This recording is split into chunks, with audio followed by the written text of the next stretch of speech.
Hi, I'm David Attenborough, and welcome to my new series on experiential education. As we all know, experiential education is very worthwhile for young people, however it can often be dangerous and very messy. So instead of going out there and experiencing stuff for yourself, just watch me as I experience stuff for you. Watch me battle with treacherous waters and very dangerous animals from the comfort of your own home. My new 3-part DVD, available online and in all good shops. Recommended retail price $49.99.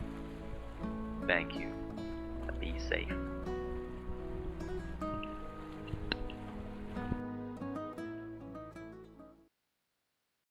Hello.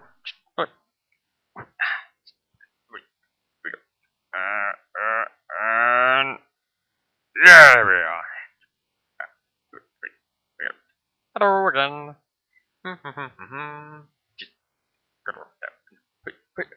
Oh, there we are. Yeah, come. Yep. Ooh, ooh, ooh. Hello again. Just little help. Little help. Little help. Come on. Come. There we are. Oh. Okay.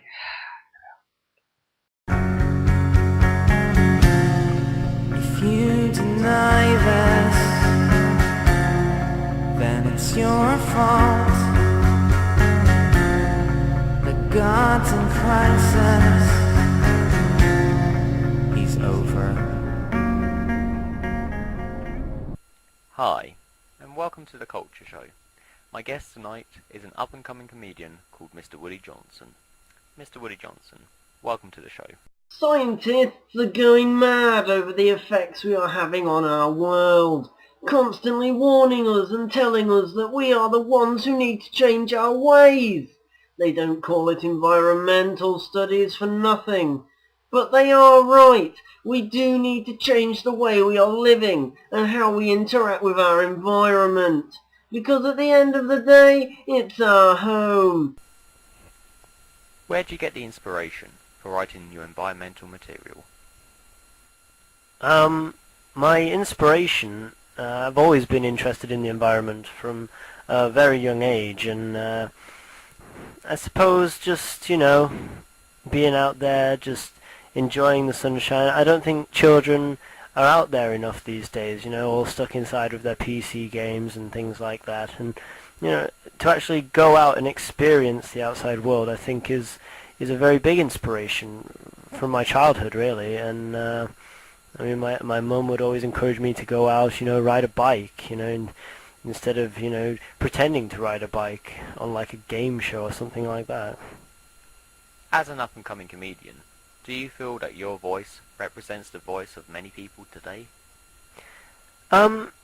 I'd like to think that my thoughts are represented. As a comedian, I try to put it to the people in a way that I think is funny, but also gets the opinion across. And I think deep down people do want to change their environment, and they know that they are damaging it, but I don't think a lot of people want to actually do anything about it. They're just thinking it'll go away, it's another thing they can throw under the cover, but I don't think that we are doing enough to help our environment today. And I thought that by presenting it in such a comedy sort of valued way, that we could get the message across to people. We need to regain those natural skills and those animal instincts and physical connection with our environment, much like a shitload of women on clearance day at Next. Considering our current climate, do you feel there's much chance of change in the future?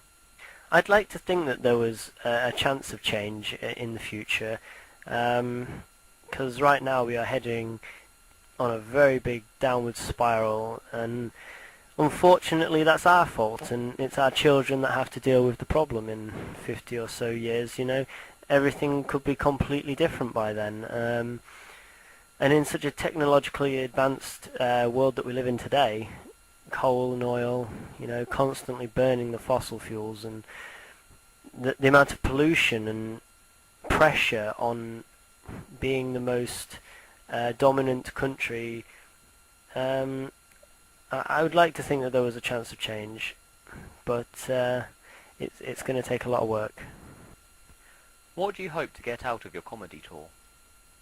My comedy tour, it's a bit of fun. It's something that I'm passionate about, and it's sort of like two birds with one stone, really. I get to, make people laugh as well as spreading the message of environmental safety and, ways in which we can improve our environment. And I think those two elements are key to changing the way we are thinking today, because, at the moment everything's all bleak and sad, and it's like environmental education it's dull, it's scary, and I think by adding the comedy element to it, we can help to improve upon that. I tell you what I'd love to see. Gordon Brown, David Cameron and Nick Clegg carpooling to Parliament in a hybrid. That'll show me that they want to change. Thanks for meeting us today, and all the best for your comedy tour and DVD release. Oh no, thanks for having me. Yeah, thanks. Back to you guys in the studio. I'm great. Happy to be here. And may I just say, you look great. Have you lost weight? Well, I'm here to liven up the party, because frankly, the writers on this show are terrible. We need to get the audience involved. Come on, everyone. After 3, Oggy, Oggy, Oggy! That was terrible. Alright, we're going to do it one more time. You ready? Oggy, Oggy, Oggy! That'll have to do. Oh yeah, sorry.